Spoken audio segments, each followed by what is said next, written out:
Di sini saya akan menjelaskan tentang materi penanganan tumpahan (TPN), total parenteral nutrition, dan handling sitotoksik.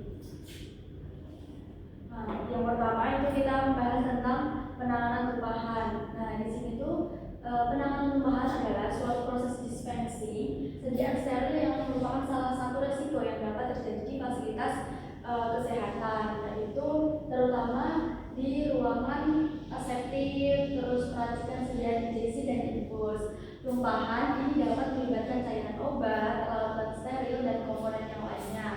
Nah, di sini tuh ada risiko-risiko tumpahan, yaitu yang pertama kontaminasi lingkungan kerja, kemudian ada meningkatkan risiko infeksi silang, kemudian ada pemborosan bahan steril, dan yang keempat tumpahan juga bisa membahayakan petugas apabila sediaan mengandung zat yang berbahaya atau toksik. Nah, selanjutnya di sini ada langkah-langkah prosedur cara menangani tumpahan. Yang pertama itu kita tenang, jangan panik. Kemudian apabila berupa serbuk, maka kita harus mematikan AC dan memperhatikan arah angin. Kemudian kita minta bantuan. Kemudian kita menyiapkan spill kit dan mengisolasi ruangan atau area tumpahan dengan papan segitiga yang berwarna kuning agar orang-orang sekitar mengetahui bahwa di situ ada tumpahan. Nah, yang selanjutnya kita menggunakan APD lengkap demi keamanan dan keselamatan kerja bagi petugas.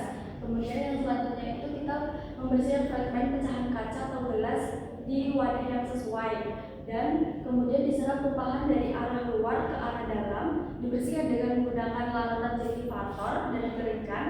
Setelah menggunakan larutan jellificator, kita bersihkan lagi dengan menggunakan air. Nah, dibersihkan dengan menggunakan air itu juga dari arah luar ke dalam, kemudian dikeringkan, dan yang selanjutnya itu kita melepaskan APD, dilepas dari APD yang paling kotor, dan yang terakhir itu dokumentasi dan melaporkan. Nah, di sini ada total parenteral nutrition atau TPN. Next. Nah, total parenteral nutrition itu sendiri adalah nutrisi pasien yang diberikan secara parenteral sehingga pasien tidak membutuhkan asupan nutrisi secara enteral.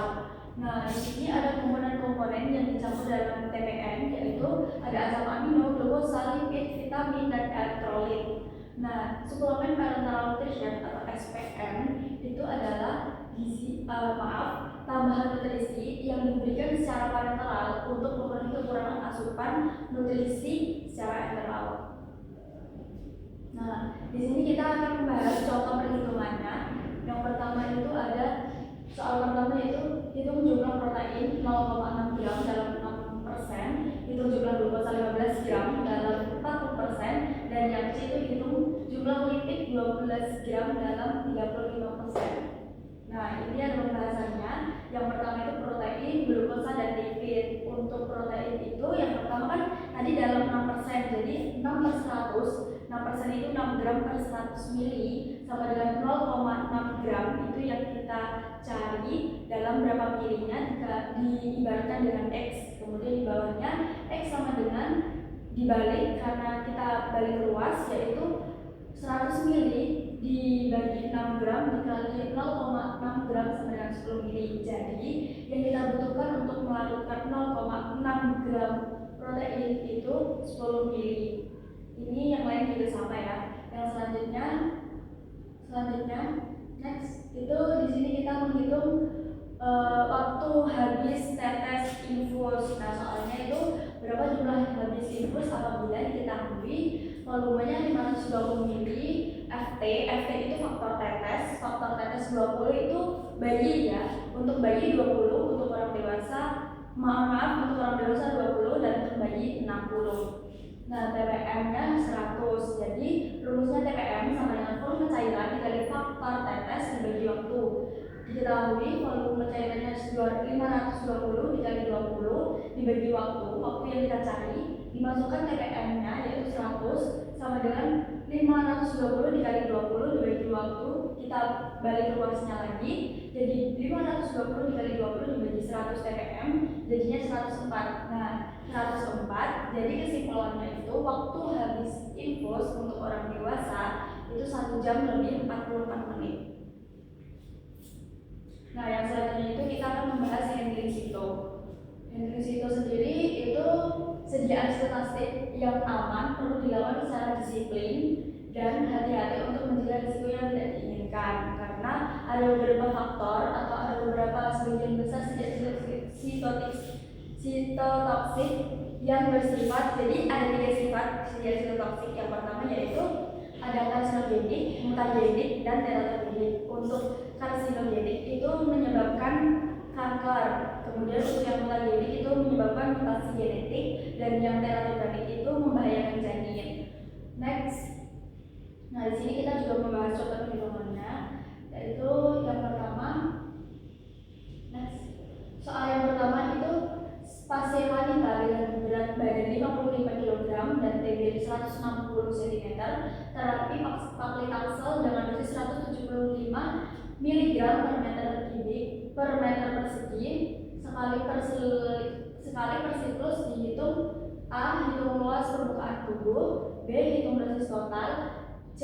Hitung volume yang harus ditarik. Next. Nah, di sini jawabannya untuk menghitung BSA itu rumusnya akar tinggi badan dikali berat badan dibagi 3.600 dan didapatkan hasilnya 1,56 meter persegi. Kemudian dosis total itu dosis yang diketahui tadi 175 mg per meter persegi dikali 1,56 mg persegi dari BSA-nya didapatkan hasil 273 mg. Kemudian volume yang diambil itu dari dosis total dibagi dengan kesediaan yang diketahui tadi kan 300 mg per 50 ml.